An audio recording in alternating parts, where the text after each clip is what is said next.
into the darkness shone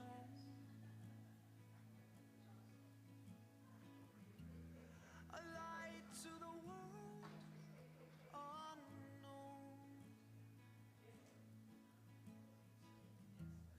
exposing the heart of man. Hello, hello. Good evening. Well, let's get started. We might have a few folks trickle in as the evening goes by, but I wanted to honor your time and the time of our guests this evening. So I wanted to get started. And before we get started, again, welcome to our Ecclesia Forum. My name is Asaya Arakaos, one of the folks that help plan and coordinate our forums, and want to welcome you this evening. Thank you guys for being here. Before we get started and before I welcome our first speaker, I wanted to open our time up with a word of prayer. And if you could remove cover and bow our heads with me. Heavenly Father God, thank you for your grace and your love and for this beautiful day.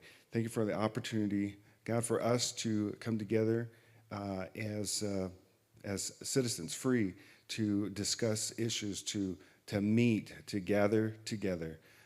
And pray, God, that you would lead our time. Speak to each and every one of us to guide our evening together. Speak through our speakers. Pray a blessing for them, a blessing for each person here. Pray, God, for our men and women in uniform, near and far, our first responders. God, pray that you would protect them as well. Keep them safe, bring them home. Pray all these things in Jesus' name. Amen.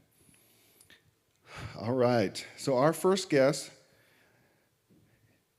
Joe Nduho, spent time in the U.S. Air Force, retired after 23 years of exceptional service. After retirement, got a degree in health care, Bachelor's of Science degree in health administration from the University of Phoenix. Currently, I was speaking to Joe, who runs about 3 businesses right now, and one of which is in health care, doing a brokerage for health insurance, and there's other things that he's involved in as well. Keeps a busy schedule, I'm sure. But wanted to welcome Joe Nduho. Help me welcome Joe.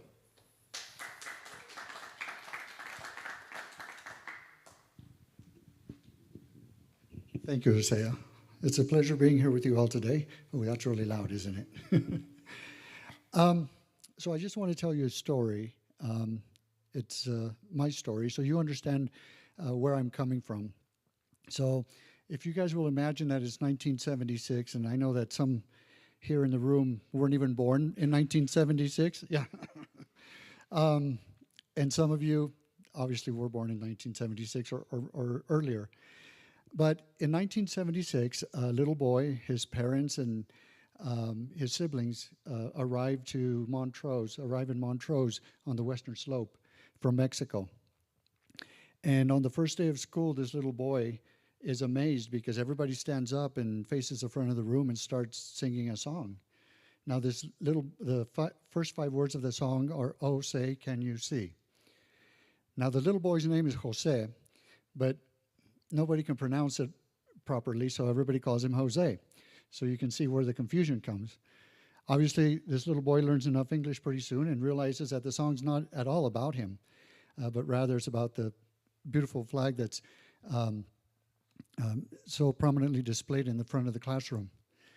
Well, fast forward 10 years, the little boy is now an adult, and out of a deep sense of duty and love for his new country, he enlisted in the United States Air Force, which was a lifelong dream of his. Well, at least since he was 9, and he first arrived here and saw the first commercial. So the boy is in the Air Force, and if you fast forward to 1996, the little boy is now a dad. At his son's school, they no longer sing the national anthem, but at least they're still reciting the Pledge of Allegiance. So you fast forward to 2006, the little boy is now a granddad. And by then, the Pledge of Allegiance has become so controversial that it's not being recited in some classrooms anymore. Today, in 2024, you have the U.S. flag is being replaced by the LGBTQ flag, and the Black national anthem has replaced the U.S. national anthem in some sporting events. Excuse me. So, as you can imagine, folks, we don't have, at the rate that we're going, we don't have another 5 or 10 years before we completely lose our country. And if you haven't guessed it already, that little boy, that is me. Having gone through the immigration process, it's just horrible to me what's happening at the southern border. Because, yeah, we're a country where we let 1 million people into this country legally a year. So if you think about it, I've been here for 48 years. In the 48 years that I've been here, at $1 million people per year, that's 48 million people that we've added to the country legally. Okay, I'm all for legal immigration. I think and we're the only country, by the way, that allows that many people to come into our become part of our society. Part of the problem is that now the people that come here illegally, a lot of times, they don't assimilate. And what we need is people who will assimilate to the values of our country and want to be productive citizens in our country. Okay, so that's number one. So I'm not a politician. I did run for CD8, U.S. Congress. Unfortunately, I didn't make it. My name didn't make it on the ballot, so my run ended very unceremoniously and very abruptly on March 30th. But that's okay. God has other plans. I don't know what those plans are yet, but I'm a businessman, and I'm very happy where I'm at right now. For about a year, I hardly worked on my business, on my insurance business. I have 3 businesses, but my bread and butter is my insurance business. So now I'm working on my insurance business as well. Again, I should say, again. As a business person,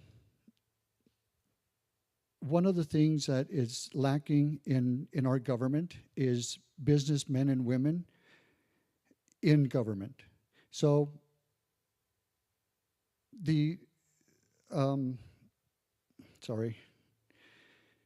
our founding fathers, they envisioned the citizen legislator, where men and women like you and I, we own our businesses, we have our jobs, and we go to Washington, D.C. for a limited period of time to take care of the country's business, okay? It's a little bit different than local government, but not so much. We're still citizen legislators.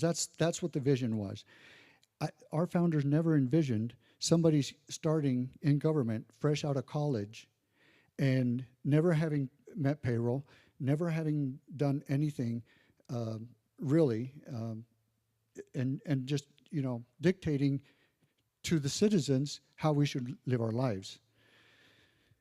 So to me, that's one of the reasons that I ran. Obviously, I have 3 grandkids.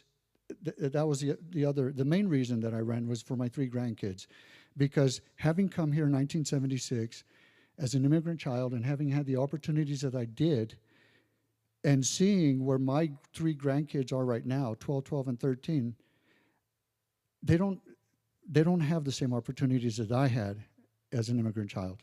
And that's what I wanted to do by going to Congress, is ensure that my grandkids have the same opportunities, and your kids, frankly, and grandkids, for some of you who are little gray hair like me. 18,000 plus small businesses in the district. So CD8 is Adams County, Larimer County, and Weld County. Most of our businesses are not represented anymore. Our legislators, they come up with rules and regulations and red tape that hinder not only our business's growth, but the way that we interact with our employees. And so that was one of the things also.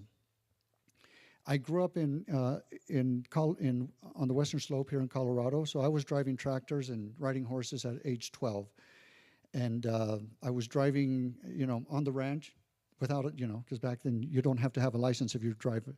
So, the EPA and some of these three-letter agencies,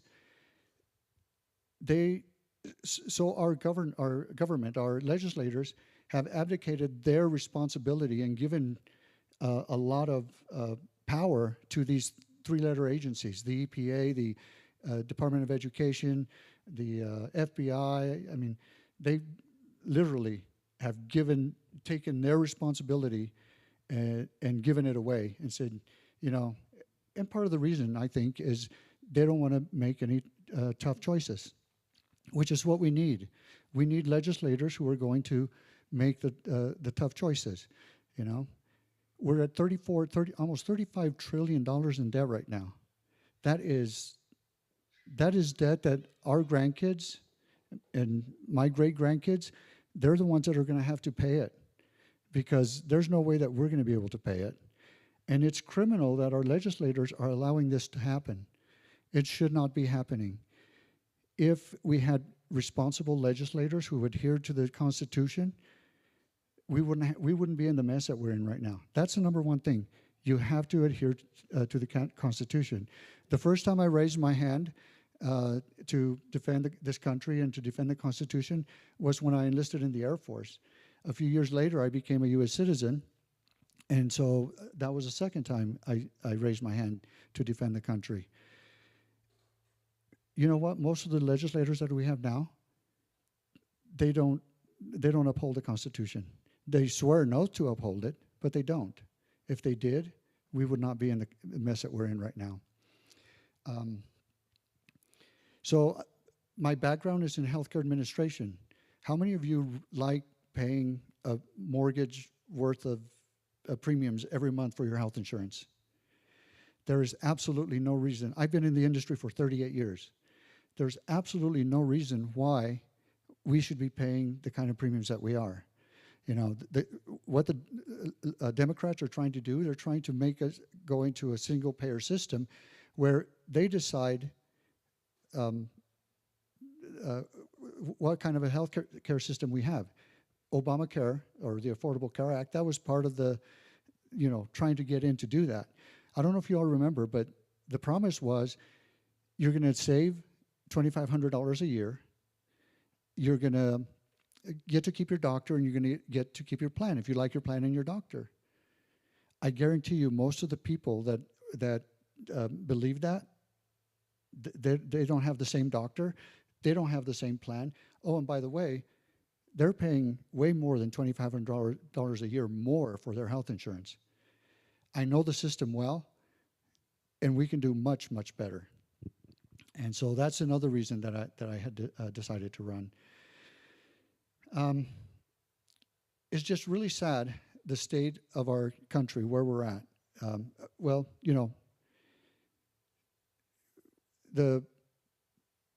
Our legislators just recently passed another resolution. Oh, by the way, Congress has not passed a bill. The House of Representatives has not passed a budget in over 20 years, or close to 20 years. That is their chief responsibility. They hold the strings, the purse strings. They are supposed to be, making sure that our money, the taxpayers' money, is not squandered. So how does it get squandered? How does our tax dollars get squandered? It's because all these legislators, they put in all their pork, all their and whatever they want for their district, they put it into these bills. That's how we end up with 2,000-page bills. We need to get back to when we used to have, if you wanted to vote on aid for Ukraine, you voted on aid for Ukraine. And if you wanted aid for Israel, you voted on aid for Israel. If you wanted to vote on anything else, you bring a bill specifically for that, 2 or 3 pages, sometimes 2 or 3 paragraphs, and you voted on that. But no, today we're voting on, and what's so sad about this is that you may really, really like your legislator, but they are voting for things that are against our interest and the interest of the country, because they're only voting for that one item that they want in the bill. But it's hurting all of us. So we just need to make sure, our legislators, and we need to pressure our legislators to make sure that they vote on one specific thing. And I don't know if that'll ever happen. That's one of the things that I wanted to do if I got to Congress, is make sure that we had single item bills. And so that's basically me. That's why I decided to run. Like I said, I don't know what God has what plans God has for me in the future. I'm just enjoying being with my grandkids now, because campaigning is a lot of work, a lot more work than I thought it was going to be. It was a great experience, and I'm very glad that I did it. I'm very glad that I did it, and I would do it again if the right situation presented itself. Just because I enjoyed going out there. Starting in January, I was out there almost every day, knocking on doors, meeting people.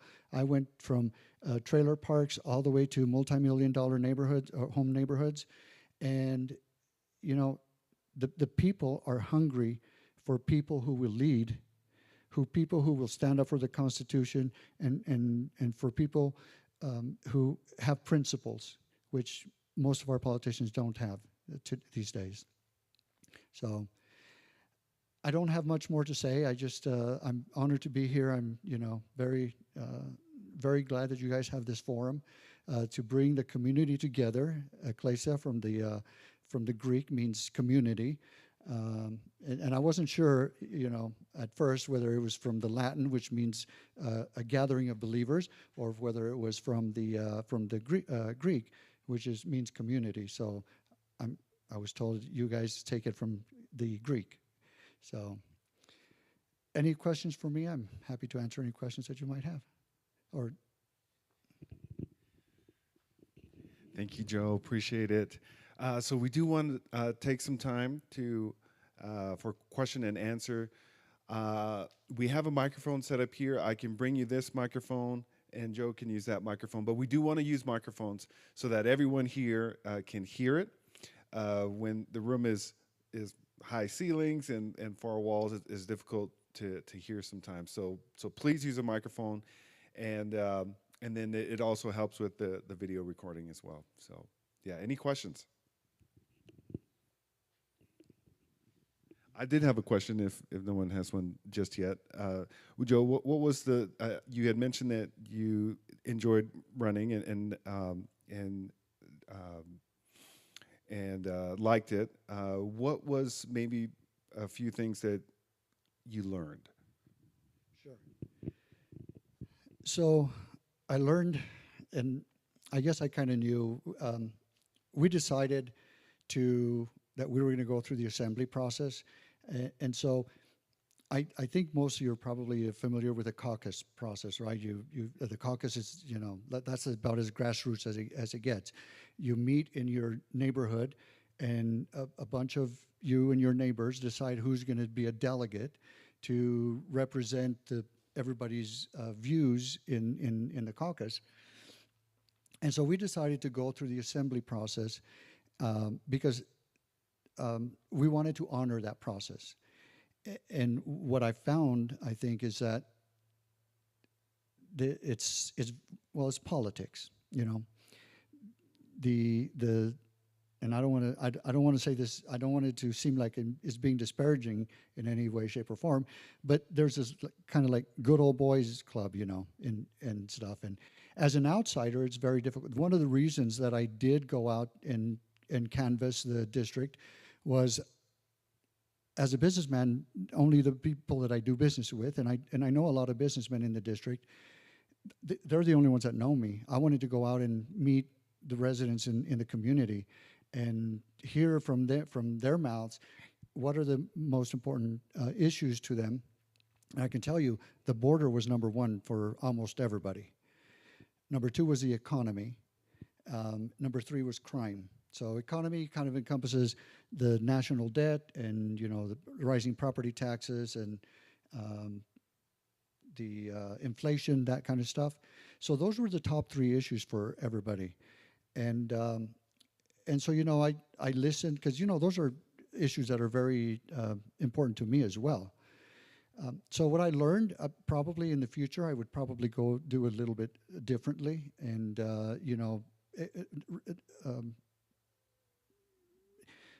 make sure that not rely so heavily on the good old boy process, because and I'm not the other candidate. I'm not saying they're bad or anything. The other two candidates are still in the race. They're great guys.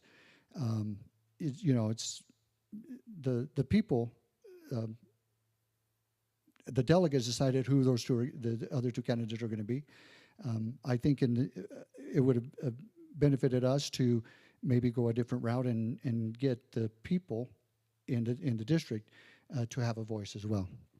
So that was the number one thing. I mentioned hard work. Oh my gosh, I have never worked so hard in my life, and I've never been so out of my comfort zone either. It's a tremendous amount of work, and I had to go and learn how to speak in public because, I do it in business in front of small business groups, but I've never spoken, in front of hundreds of people, and so that was kind of difficult. But it was very good. It was a very good process. I learned, even when people are smiling at you and being really nice to you, they might have a knife in the back and they're getting ready to stab you. And maybe I was just really naive about politics, and I'm a very trusting person because, that's just my nature.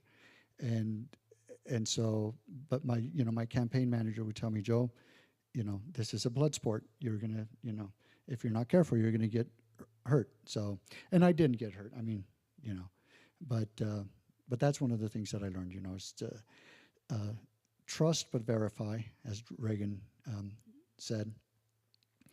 And yeah, it was just it was a very good experience. It was very hard to not make it to the ballot, but it was a good experience overall.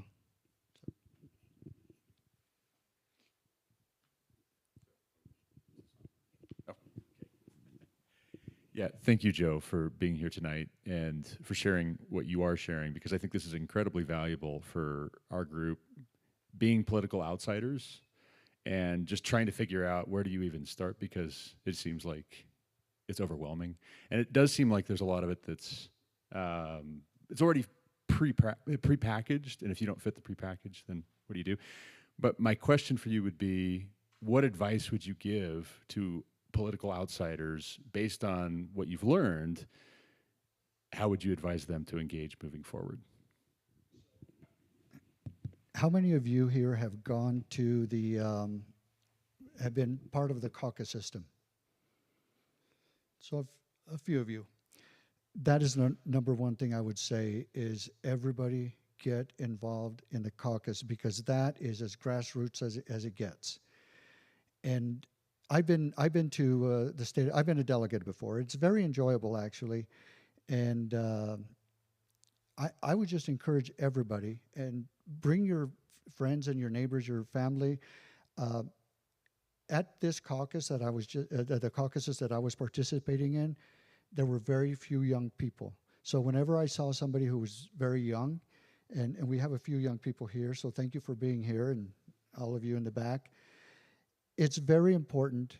This country, we're going to be gone. Those of us who have gray hair, we're going to be gone in just a few years. And I'm really sad that it was under my watch that this country has gotten to where it's at. But you know what? It's up to each one of the young people now to get involved. So I would say, get your kids involved. Take them to take them to watch how government runs. Take them to the state capitol so they can see how the Senate and the House, how they interact in their chambers. Take them to local, school board meetings. Take them to all these places. Anywhere where government is being conducted on behalf of the city and the county. Take your kids and just get involved.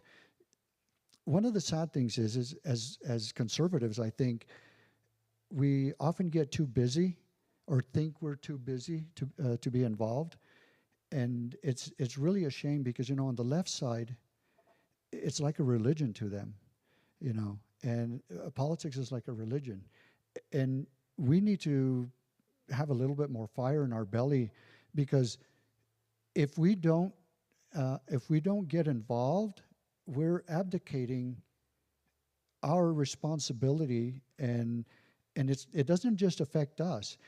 The crime that's going on right now in the country because of all the illegals that are coming through and all the district attorneys who are letting people off, for serious crimes with no bail. It doesn't just affect Republicans; it affects everybody. And so by us not stepping up and doing our part, we're abdicating our responsibilities as citizens, and we're letting that happen to everybody, to not only our kids, but to our neighbors' kids, even if they don't ideologically, maybe we don't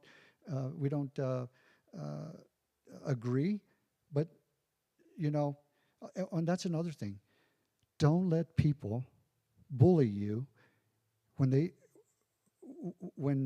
they call you racist or a homophobe or a transphobe or a xenophobe or whatever. Don't let them bully you. You know in your heart that you're not. And I've been called all those names. Yeah, I've been called a racist, and I'm like, really? Do you don't let them bully you, because when they are losing an argument, they start calling you names. And so when you're winning, because they're going to start calling you names. So don't let them. A lot of us will back down. I don't back down. If somebody calls me a racist or whatever, I laugh in their faces. But we just can't don't be afraid, especially white people.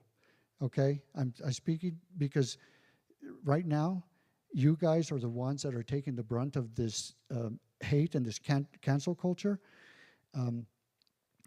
Because something that happened 200 years ago, when our country was being founded, don't let them call you names and just throw it right back in their faces. And a bully doesn't back down until you punch him in the face, until you fight back. And so we need to make sure that we don't let them get away with calling us names and trying to disparage us as conservatives, because it's not who we are. In fact, we are more inclusive. When you think about it, we are more inclusive than a lot of the special interest groups out there that they'll exclude you very easily and very quickly just because you disagree with them. So. All right. All right, is that it? Thank you again. Appreciate it, Joe. Let's give Joe a hand. Our next guest is a current sitting government official with the Weld County Board of Commissioners, Miss Lori Sain. I met Lori many, many years ago after she was with the city of Dacono, the city council, and was elected at State House of Representatives, representing House District 63. And since then, after being term limited, moved over to the Weld County Commissioners, where she's serving now, has been a champion for liberty, for the Constitution, has been recognized by many, many good organizations that I have loved and respect, from pro-life to Second Amendment, all across the board. Let's welcome Commissioner Sain.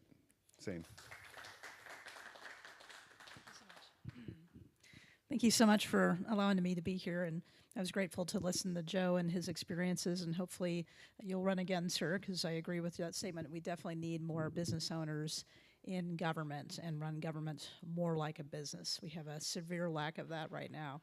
But one thing I wanted to, I think as far as the church in action, and that's something I've been very passionate about, especially lately. And I've been talking to quite a few pastors about the Life Initiative, the petition to stop the intentional dismemberment or murder of any child up to the age of 18. And just kind of walking through all the things that Satan throws at you, whether it comes from without or from within.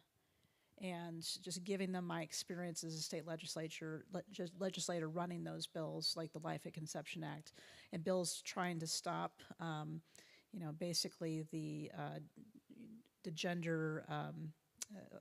We're basically a destination location for abortion. We have been for a long time, but in particular, people come here to kill baby girls, and they even turned that bill down. So gender selection.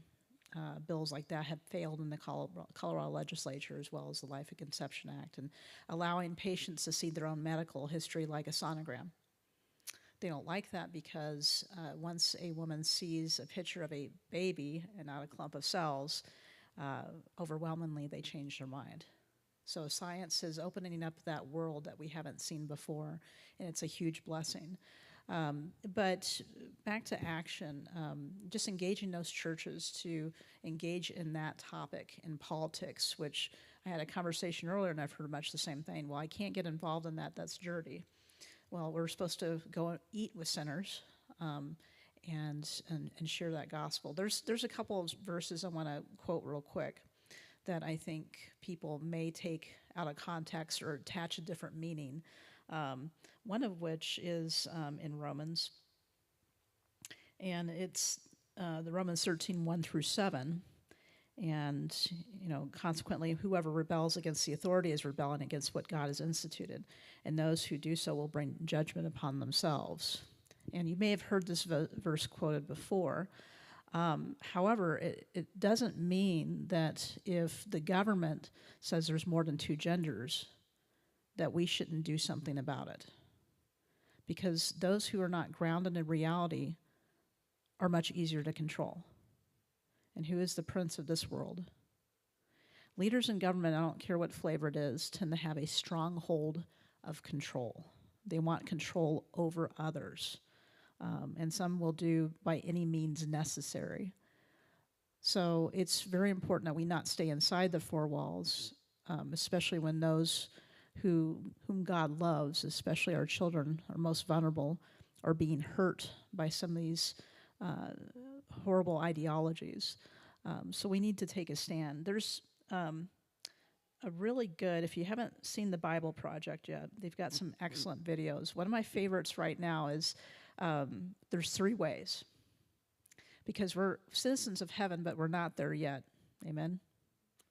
Looking forward to that. But in the meantime, it says the way of the exile is really presented with, there's 2 ways. You could, some Israelites chose to resist Babylon by revolting or withdrawing. And some adopted the Babylonian way of life and accepted the gods as their own. But there's a 3rd way that Jeremiah says that, instead settle in, build houses, plant gardens, grow families, and most surprisingly seek the well-being of Babylon and pray to the Lord on its behalf, which is an action item. So it's not a way of compromise, and it's what's called subversive loyalty, and that's something that Daniel chose, right, when he stood, or when he prayed in the window openly, when he and his friends wouldn't give in. That's subversion in a way that honors the Lord, and that the Lord is ultimately the ultimate judge and lawgiver. And we need to learn how to have that subversive loyalty again.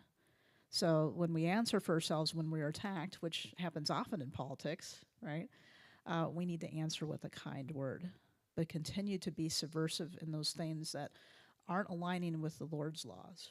And I think the church needs to maybe have classes in that, or maybe start engaging in those things. And what could that look like in the political sphere?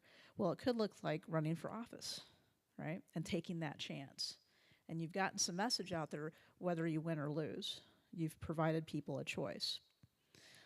It could look like showing up to meetings, whether it's at the state house, county commissioner level, school boards in particular, and being unafraid, because those who are with us are greater than those who are with them. They present an amazing defense, don't they? It's pretty amazing. It looks solid, but really you turn it and it's 2D. Okay? And liars are good at lying, and Satan is the father of lies, is he not? It's very convincing, but word's Lord never returns void. So we must be unafraid. And even if it doesn't look like we're having an impact, truly you are.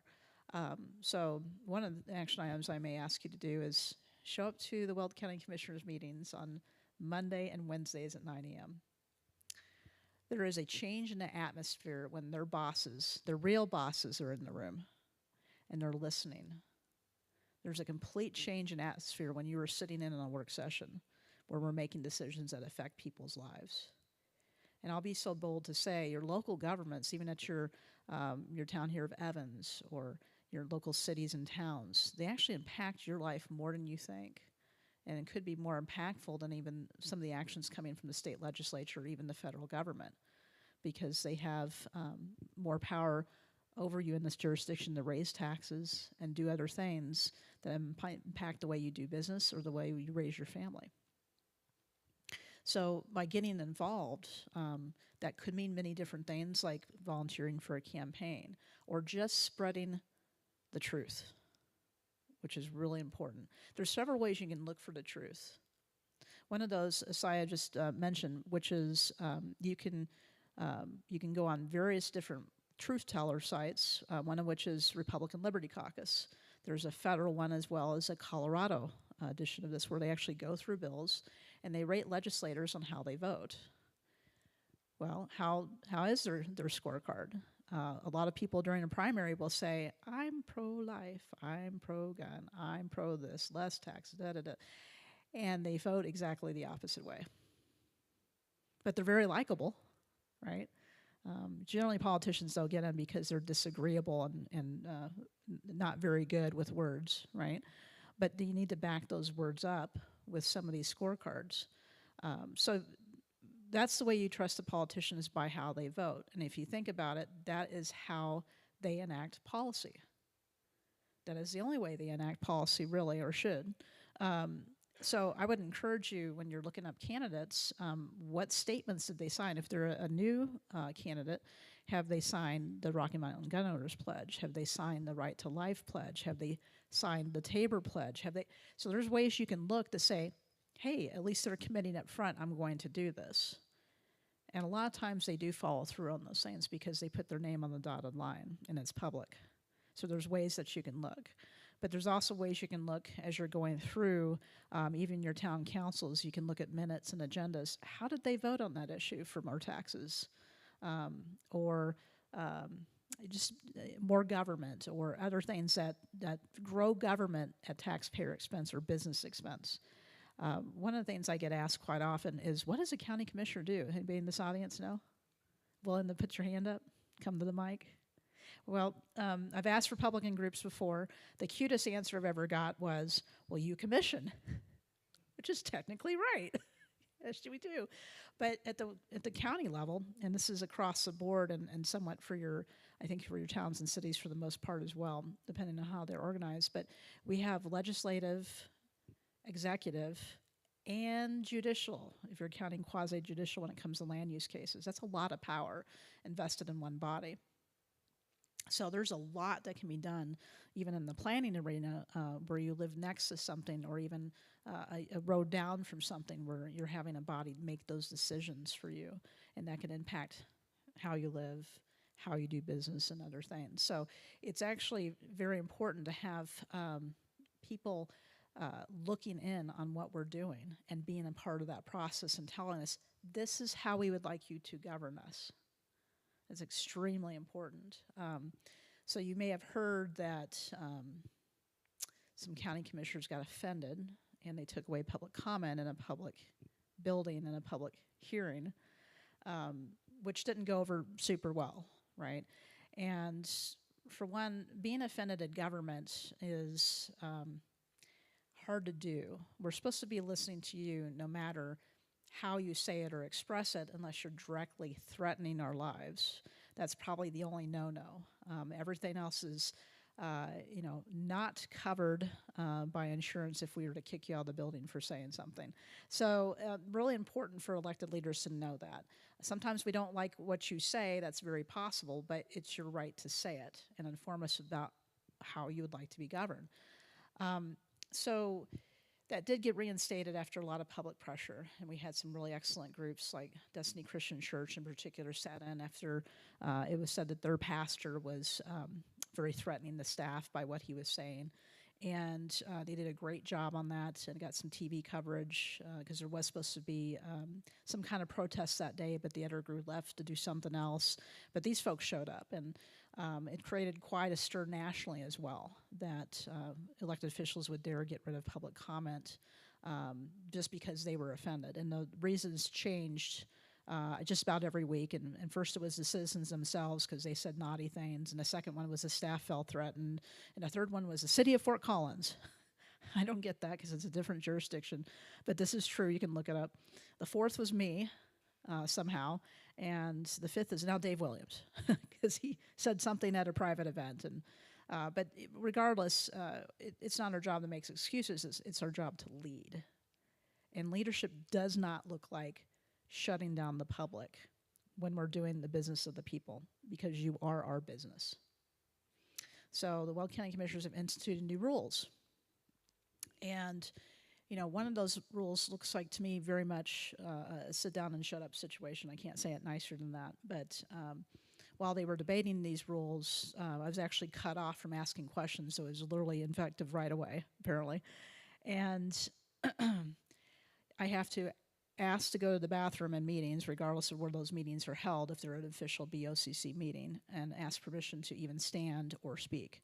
And I asked if all the meetings were going to be Robert's Rules of Order, and I kind of got, yeah, we think so. Well, regardless, if I break any of those rules and, slip away to use the restroom without asking permission from the chair, I could be censured or other penalties. We don't know what other penalties mean. I asked the question, and the attorney said, well, we'll just, kind of make it up as we go along. We'll see how bad the offense is. So this is not a situation where we're exactly experiencing either condition of liberty, nor are we experiencing a heart of service. So I'm an elected representative, and I've already been threatened to be censured if I speak out against oil and gas bills, like I did a couple weeks ago. And again, I have a title regardless of people like that I have the title or not. And I certainly have the right and will continue doing so. We'll see what my penalties are to speak out against some of these bills that are going to directly affect Weld County. Oil and gas makes up a big chunk of our budget. We're supposed to be a Second Amendment sanctuary county, and on and on. There's a lot of bills that affect us directly, and are mine even, I would argue, are pointed at Weld County. So yes, I'm going to speak against them, whether the commissioners give me permission to do so or not. I was a legislator for 8 years. I know how to testify, and I do testify on behalf of District 3, not the rest of the board unless given permission to do so. But I was told directly I cannot do that anymore. So we'll see. I think back to loyalty and subversion. I'm going to do the right thing regardless if a majority of the body said it's the wrong thing, because I'm here to represent you. This is not my dream job. I'm doing this because somebody needs to hold the torch for liberty and actually represent the people on the ground. There's been a lot of changeover here in just the last couple years. And the danger is when we have folks in government that think they don't answer to the people anymore. The danger is you'll be overtaken by others that are far worse. And if you think about back to Daniel's experience, he saw dreams where one empire was replaced by another, and progressively probably far worse each time that iteration came about. And when we don't hold the principle, eventually others around them don't hold the principle. and it becomes a self-inflicting wound that continues forward with others picking up that same culture from the top bottom, because culture usually is top to bottom. Even if you're looking at business, the type of leadership that's there infects everyone else, and I see that happening right now with people being shut down in the business world, in the county, and other areas. And we need people to stand up regardless of what it costs. And if you think about what Jesus did, where he mirrored Daniel's subversive loyalty, he spoke up against those political powers. Some of those being the Sadducees, the Pharisees, the scribes, the teachers of law. I might be missing one, but they all gained together to do the ultimate sit down and shut up, which is to kill somebody on the cross. And of course, God used that for victory, and an amazing victory. And we can have joy in that no matter what our circumstances are, because we're already conquerors in Christ. Amen? Yeah, that's right. So that's where our joy is, no matter what is being thrown at us, what is being said about us. And when truth is no longer a value in the building, it seeps everywhere. It might take some time. There's some great department heads, great departments, but eventually those will be changed over. I've seen 7 directors who were either terminated or were told you need to go somewhere else. 4 of those men, 2 of them I knew really well for 10 years. And it was accusations, not necessarily how they did their job performance. And 2 others that were also very excellent and were replaced with some folks that, hopefully most of them performed very, very well. But I can see the changeover in culture already happening across the board. And eventually that's going to become a more tyrannical government just based on the actions of the other 4. So we have some danger going on that we as citizens need to get involved and speak up and say, no, this is how we want to be governed. And they need to be, what did they say? You fear the government, that's tyranny, but a government fears you, that's liberty. That's very true. So it means we need to show up. And even when you think it's boring, sometimes it really isn't. They've also taken away my right to record surroundings, even though that's not state law. You can do that in Colorado. But if I do it, I'm going to get censured or other penalties. So I'm asking citizens if they wouldn't mind showing up and shadowing me for these meetings and taking recordings. I've already had a couple citizens do that. It's made a huge difference already, because now people can see for themselves what's going on, the body language, the other things that are going on. And utterly, it's when you're in an area where people can say, well, 2 employees can get together and say X, even though there's evidence that didn't happen. Or you have people saying, well, I never said that. And then you have a recording sometimes from the public sphere and say, here's what you did say. It's really important to do. And so if anybody would like to do that, please let me know. People are taking shifts because it really just is that bad. People need to see how they're being governed and what the attitude is of the folks on the dais. It's hard enough being in a sphere where you have to be that guarded all the time. It shouldn't be that way. We vote together 97% of the time. That should be a win. It's that 3% of the vote that apparently is insufferable. And I was told, and this is on recording and video, that I don't actually represent my district, that the commissioner from district represents my district as much as I do. I would hold that's not true, because my district doesn't like more taxes. And that's one of the reasons cited, because I voted against more taxes, that I can't be in briefings and other meetings. And they're literally barring me from doing my job at some of these meetings. So it's very unfortunate. Again, I don't agree with silencing public opinion. That was decided in a back room and not in a public work session to take away public comment. That's another where we differ. And there's many other things, but for the most part, we should be able to agree to disagree. That would be the civil way to do it. I'm going to vote this way, and I shouldn't be punished or retaliated against for voting for less taxes. So it's a interesting place I find myself, coming from the state legislature, where You would think it's much more oppressive, but it's interesting where people can agree to disagree there, and they don't usually have sanctions against them. Although that culture may be changing too, from what I understand from Representative Bottoms.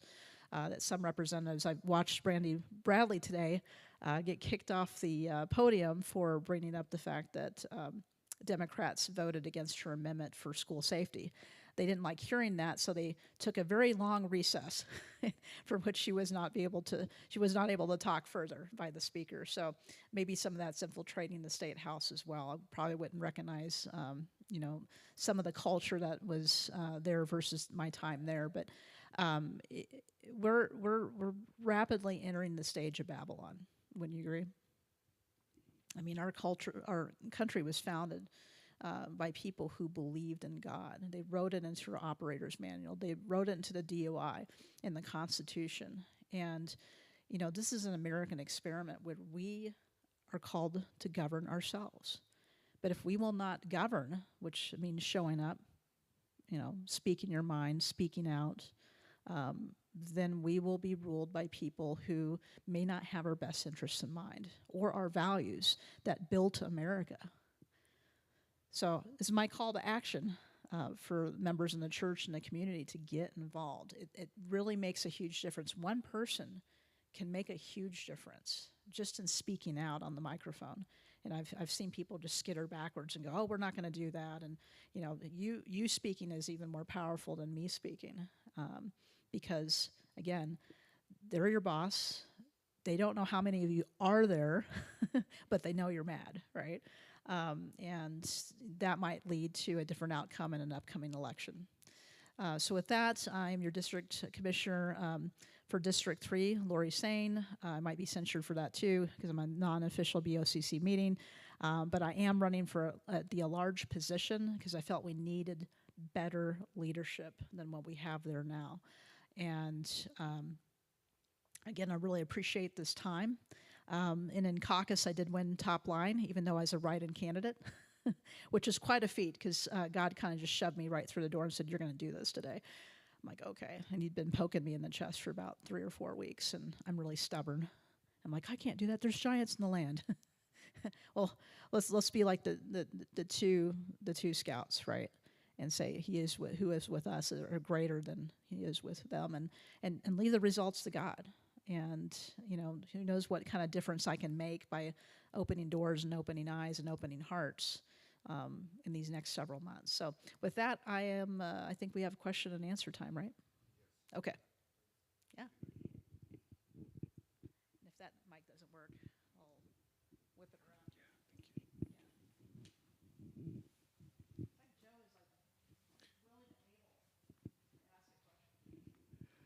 So we hear about the blue creep that's coming up from Adams and, the Denver, up into Adams and up into Weld. To me, it's hard to believe that Weld County has read it as it is and is independent and liberty-minded. What's going on with your colleagues is it's kind of disappointing. And you're right. I think we need to get more people in the community involved, and just it takes somebody with a heart to serve, and a lot of politicians nowadays don't have a heart to serve.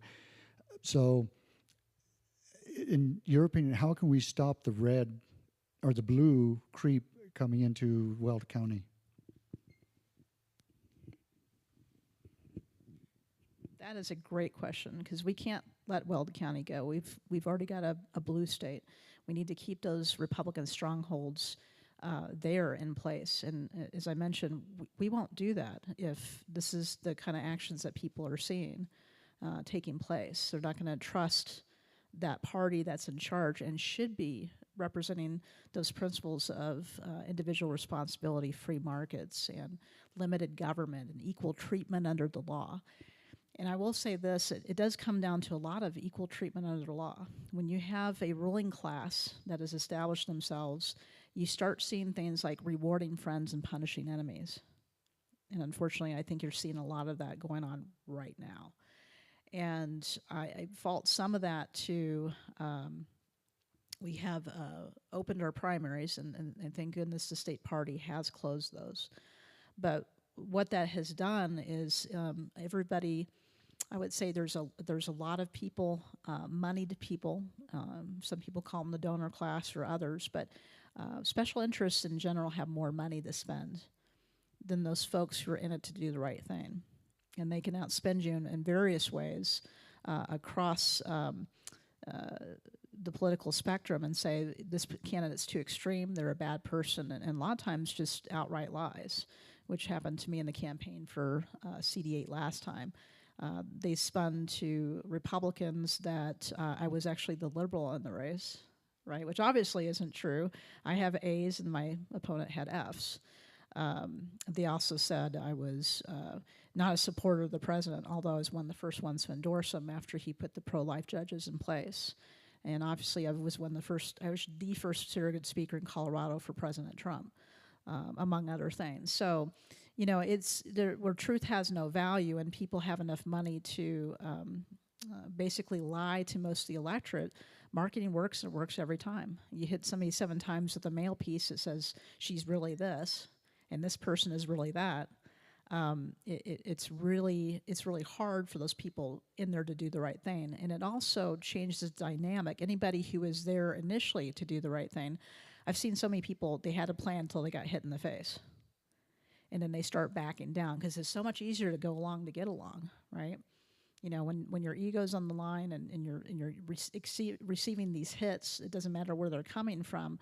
A lot of people want no more of that, so they'll start backing down, and we can't afford that right now. We can't afford for people to back down in the face of fierce resistance, like you were mentioning earlier about some of the bullying and things like that. We need somebody who's there for the right reason. And the only reason I'm standing here today is because we need a champion for liberty. We need to continue needing a champion for liberty, especially in places where people assume that's your brand and then you're acting it out. We're not doing that. So back to answering the question, though, closing the primaries and putting it back to where we, the people in the Republican Party, can associate with our own party and pick our own leadership, I believe is also constitutional, honoring the Constitution. And it doesn't make it that much harder for people. They can still switch over to vote in the primary.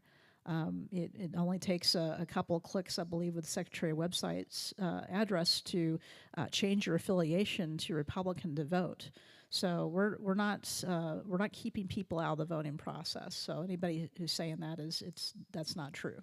But by doing that, now you're having Republicans who may look in the right places and know where to look to say, is that the truth or is that a lie? Places like the Republican Liberty Caucus or other places where you can go and look for news, or even how did somebody actually vote on the Weld County commissioners who actually stood up against those taxes. I was the only commissioner to do that. The rest said, we need a $78 million ag building, and then told the county council that we may or may not build that building, but we want your taxpayer money anyway. You know, so that's one thing. The $78 million ag buildings, that would be like the Trump Tower of ag buildings, and building in the floodplain where the EPA is likely to tell you no is not a great idea in the first place. But then the story changed 3 more times, and it was voted down, thankfully, by county council each time. So you may have seen a negative on your tax bill, at least from Weld County.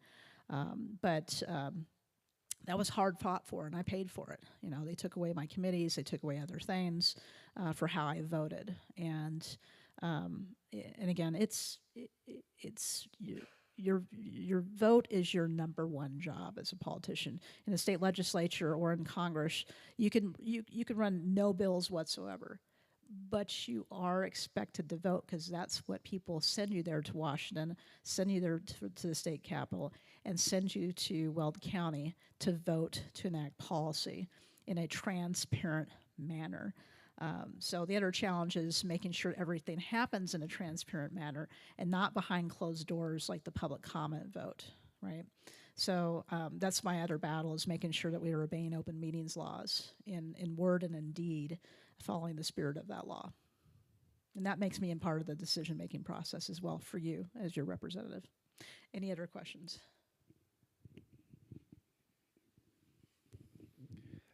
You had mentioned wanting to get leadership and specifically pastors involved, and we would agree here as well. And I have had that issue for as long as I've been interested in politics and going to school at UNC for political science and coming to Colorado from Hawaii. The question is, how do we get more pastors involved, interested, engaged, holding the torch as you have been? Well, I think as faith leaders, you hold a bully pulpit that most people can't boast of, and we're supposed to use our voice in penetrating the darkness of this world and speaking truth. One of the ways that you can do that, and by the way, the biggest lie I heard from a lot of churches, I had a lot of ladies calling these churches all over Weld County, and well, I don't want to jeopardize my tax exempt status. Well, first of all, if you lost your tax exempt status, do you think the Lord would provide? Yeah, he would, I think so. But no, it will not exempt it. So one of the things that you can do, I've seen other communities do this, especially in Larimer County, has been very strong, but having vote your values, right? And just where do candidates stand in life? Where do they stand on the Constitution? Where do they stand on, there being, you were created male and female. Where are you, all these positions where candidates stand could be extraordinarily helpful. And then having candidates speak like in forums like these and broadcasting that. But also, again, getting people involved. And that can look like many things. Showing up is a big one. Showing up and praying is even better. That works wonders. But it could look like actually getting into a campaign for a candidate that shares your values and is going to make a difference. There are many ways. Show up at the caucus and voting in God-fearing candidates. That's another way to do this. But getting out there and talking to other pastors, I think is job one, and explaining why this battle is so important. Pastor to pastor is much easier. Some of the pastors I talked to who did submit the petition to their congregation, I wouldn't say they were hesitant, but they had a lot of questions. And one pastor even said, well, I'll go ahead and make an announcement that the petition's back there with my wife in the back of the church. And they wrapped around the building to sign it. God moves in amazing ways. And the truth that we were made in God's image, that's Genesis. And anything other than that is attack on the very foundation of the Bible itself. In the beginning, God created us in his image, male and female. And those are the most vulnerable, the least of these. It is a foundational truth that all human life is valuable to God. And he knows who we need when we need them. And we're killing off generations. And it's basically a sacrifice to convenience, an altar of Molech. And these women are hurt by this. And some of the stories where people have come forward and said, I need healing from this, because these women know, right? Deep down, the heart is treacherous, and we can spin a million things to justify our actions, but they all know, and they are hurting, and the men are hurting, and the church looks a lot like the world when it comes to divorce and when it comes to abortion. 50% of the women in the church have had an abortion, and 50% of the women in general population is about the same, which means 50% of the men have experienced that pain. And so getting that message out there about a fundamental truth in a way that women can accept and understand, having those speakers come forward to do a sermon on life, could be life-changing. And yes, you'll have some people leave your congregation, but it's worth it. It is 100% worth it. The other pro-life movement I'm working on, so the only board I was left, which is really solely DO, right? The Weld Faith Partnership, which is working on getting the church wrapped around foster families, and everybody in the church can do something. And in the service that we can provide these foster parents, the average breakup of that endeavor is usually about 12 to 18 months, where the foster parent's like, this is too much, I can't do it anymore. They're literally alone because some of these kids are so traumatized, and some of the behaviors that they have, their friends don't want to be near them, their family doesn't want to be near them. It is very difficult when kids are that traumatized, when they start acting out and spending that time that they need. You could do laundry for a family, you can mow their lawn, you can help them go shopping, you can make one meal a week, you can provide a respite night so the husband and wife can actually be husband and wife for a little while. And these churches, we've had 10 sign up, and they're kind of getting their legs underneath them. And being foster friendly means just delivering a sermon at church about why we need to come around these kids. And if you can swim upstream from the problem, most foster kids, when they age out, become homeless. They don't. They're part of the sex trafficking rings. I mean, the catastrophic failures of not having a stable home for their entire childhood is devastating. And if you can swim upstream to the problem, to the brokenness where it's messy, and you can come around those families, you are injecting Christ not only for that child, the foster family, and the birth family. Because the whole goal of Weld County is to reunite the family if possible. So that's another one that if you want to get engaged where broken this is and really make a huge cultural difference, when don't have enough foster families. Not everybody is called to be a foster family, but that is a severe need in Weld County. But also those wraparound teams that come around our foster families so they stay together, hopefully permanently, to get that child through adulthood and give them that stable, loving home that they need to be able to thrive. But that's another prayerful consideration I ask. There's 2 big action items right there that could change everything and shine a light in some of the darkest places in Weld County and in our culture. All right, so I gave a really long answer to that last one. Anybody else want to dare to ask me another question? I'll try to keep it short.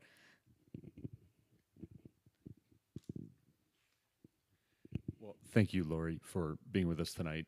I did want to touch on something you had made maybe a passing reference to with regards to the difference between those who are big donors and they, obviously have a big say in who is regarded as electable or who's likely to actually get through the primary process. But if there seems to be a disconnect, whether we're talking about more fiscal matters or culture war, that's another big one that a lot of the donor class seems like nationwide is just not about, and they'll divest from candidates based on that. Is that perhaps driving more Republicans to run like Democrats or to govern or to serve in office once they get in office like Democrats? Do you think there's a kind of fatalism there? And what do we do about that if so? So what I've seen is, and I won't blame all the donors because sometimes they're also told lies, given to this fund, this PAC, and we will get you an electable candidate. Yeah, candidate X is nice, but they're too extreme and they're not going to make it. So, there's a lot of falsehood, and again, God is not the author of confusion, but you see a lot of these PACs supporting candidates who are going to be center left. And so you get enough mass force of center left candidates, as you'll notice by some of the scorecards, everybody's now going to the left, and the Democrats have become even more extreme. I had one state senator approach me and said, your people need to fight. I can't even blame you anymore for, trying to kill provisions in my bill because you won't fight. That's really telling. And we do have some really good fighters down there. There's about a handful of them, 4 or 5, that I always see at the podium over and over.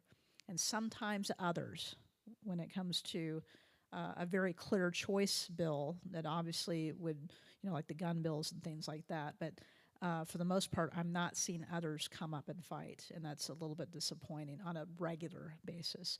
So we need to make sure that we have fighters in there, no matter where they're at. And you know, when you have those influences that are behind the scenes, it makes it difficult for us as people to go, why are they acting like that? So you have to see what is their influence and who are they more afraid of? These folks over here, a handful of folks, or you, the people. And if they're not seeing you show up, if they're not seeing you writing emails or making phone calls or having rallies or doing any of those things to say, no, this is how we want to be governed, politicians will usually go the path of least resistance almost every time. And, you know, it's, I could have voted with everyone else and not had a primary, but I can't do that. That's not what I ran for. That's not what people, that's not what I told people I would do. And it's completely counter to everything I fought for 8 years in the state legislature. I can't, in a good conscience, vote for something that's not right. And I've been asked to do that several times. And again, been punished for the votes I have taken.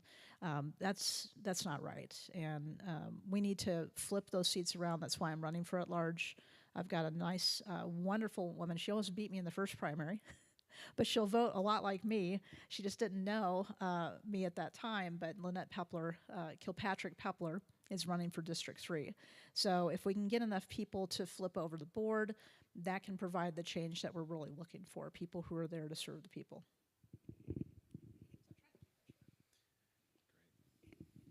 Thank you, Lori. Let's give her a round of applause. Thank you so much.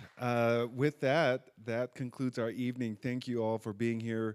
We will be back in May. We're looking at the third Sunday evening of May, which I believe is the 19th, because Mother's Day is on the second Sunday of the month. So we're planning on meeting the third Sunday evening of May, and would love each and every one of you to join us. We are online. Ecclesia Forum is online. We have some business cards around that has our link. You have some for folks. We'll get that out to everybody. But follow us on Instagram, follow us on Facebook. We have our events posted there, some messaging on that.